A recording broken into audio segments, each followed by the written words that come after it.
Today we're going to take a look at something that I've seen recently that really shocked me and I found absolutely hilarious, but I do think it's going to be a big problem in online FPS games because it's starting to blow up, and I want to shed some light on it because the developers and players should know that this kind of stuff is going on. So let's take a look. I don't think it's classed as cheating at the moment, but in the future, if it can be detected, and that's a big if, then maybe it will. So what is it then? Well, it's a program called Rewazder. There might be other programs that do similar things, and it essentially creates a virtual controller on PC. So you can play any game using a mouse and keyboard, but the game will think that you're using a controller. It has many other uses as well. You can use it to emulate a DualShock 4 or an Xbox 360 controller, for example, and customize the layout to whatever you need. So there are some accessibility features here that are actually pretty good. So on first impression, you might think, well, that sounds quite innocent, and what's the problem here? The problem is the way that some people are using this. And before we start, I don't think the developers set out for this to be a way to cheat, put it that way. For many users, this could be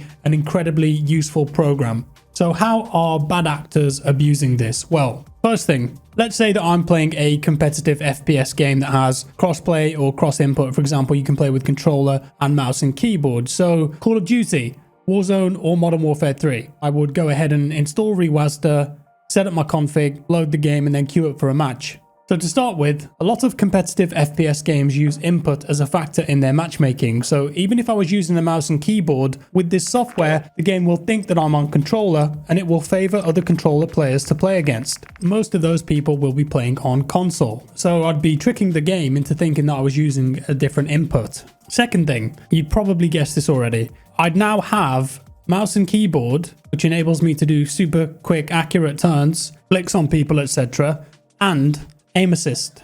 And if you're somebody who plays a lot of Call of Duty, which has both aim assist slowdown plus rotational aim assist, where the game literally tracks targets for you when you're moving, which is already a big advantage in close to medium range gunfights, then you'll know how insanely overpowered this is going to be. It's the best of both worlds. Using a mouse so you can do super fast, accurate flicks and movements. You've got aim assist with slowdown plus rotational aim assist. You might have 240 FPS on a 240 Hz monitor. Low graphics, so you've got really good visibility. Add that all up and you've put yourself in a pretty advantageous position over most people who are playing the game against you.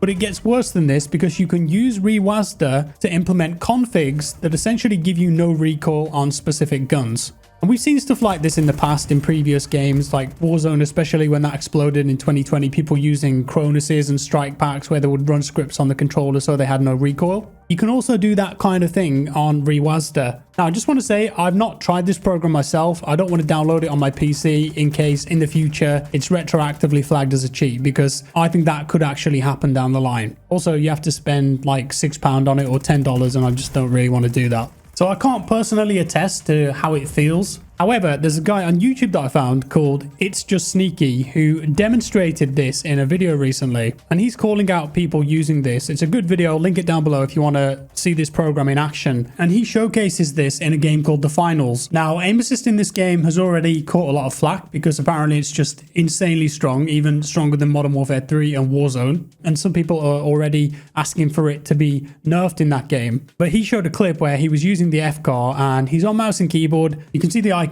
change in the bottom right to signify that. He fires at the wall with the FCAR and you can see there's a significant amount of recoil there. And then he activates the Rewazder config for that gun. The icons in the bottom right switch to controller. And as you can see, he says he's not controlling the recoil here. The config in the Rewazder program is making sure that all of the bullets are going in roughly the same place. And then he shows using this all together on the test dummies. And it's pretty crazy. You can move up and down, jump around, no recoil, gluing onto your opponents and being automatically rotated with the aim assist. And remember, because the game thinks that you're on controller with strong input-based matchmaking, you're more than likely going to be paired up against other controller players.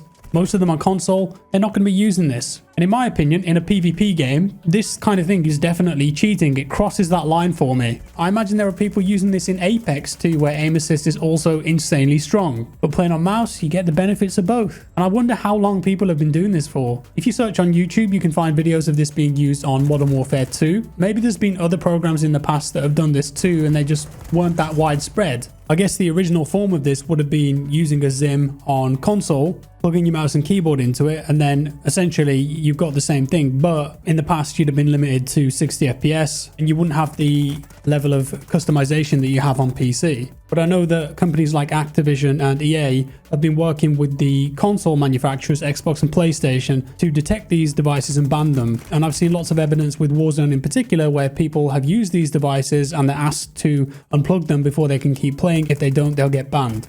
But with Rewazda and other programs like it, I think it's a little bit different because it's emulation essentially, creating a virtual controller. And I do think it has legit reasons to exist, which we'll go into in a second. So can it be detected? Well, I think elements of it can be detected. For example, when you load this program, you'll be running an EXE. So the COD anti-cheat, the Apex anti-cheat, Finals anti-cheat, whatever, could be updated and blacklist that program. So if you're running it when you're playing the game, it might say to you, you need to turn that off before we can put you in a match. Because it has to be running while your game is running to do the emulation, right? So that's detectable. Of course, the program could be updated to avoid that. The no recall thing that we looked at, I think that's also detectable. And the Ricochet anti-cheat team for COD have talked about this in the past where they were going on about devices that have no recall scripts, and they've got a way to see if people are using those, looking at the statistics, number of shots fired, number of shots hit, etc., recall patterns. So I think that's detectable as well. So I don't think that this is the end of the world or anything like that, but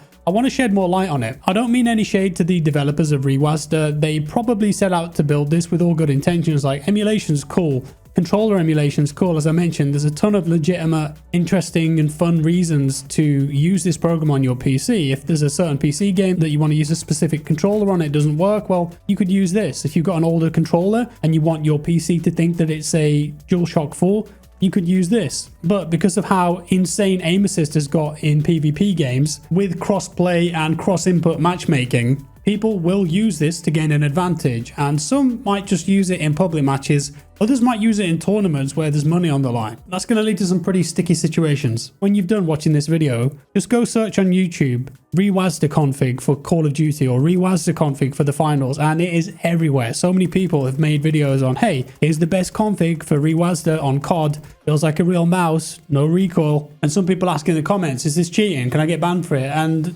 there are replies going, no, it's perfectly fine. I saw another one which was, I've used it for months and not been banned yet. Ultimately, this stuff is out there, and I feel that I have a duty to talk about this and showcase it so it gets nipped in the bud by the developers, because I think this is pretty crazy.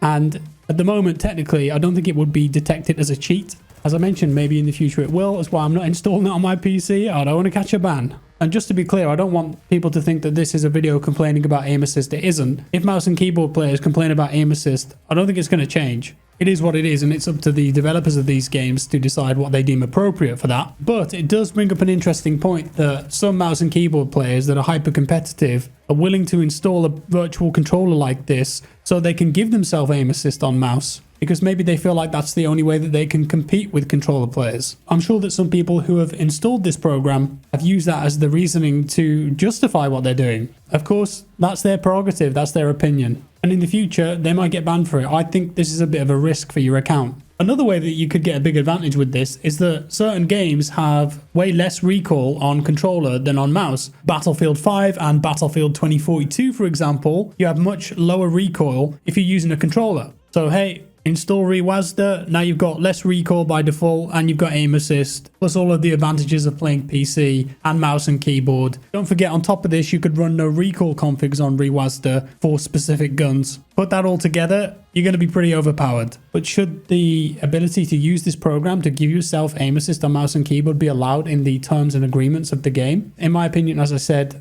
I think it crosses the line. But hey, at some point, they might just put aim assist on your mouse anyway, in the game officially. Who knows?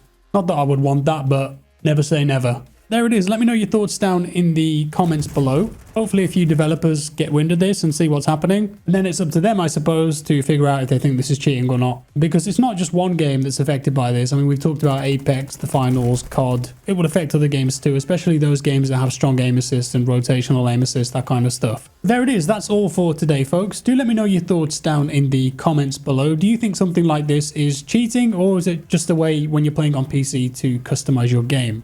Let me know. Drop me a like if you enjoyed the video, dislike if you didn't, subscribe if you're new here, and I'll see you next time. Bye bye.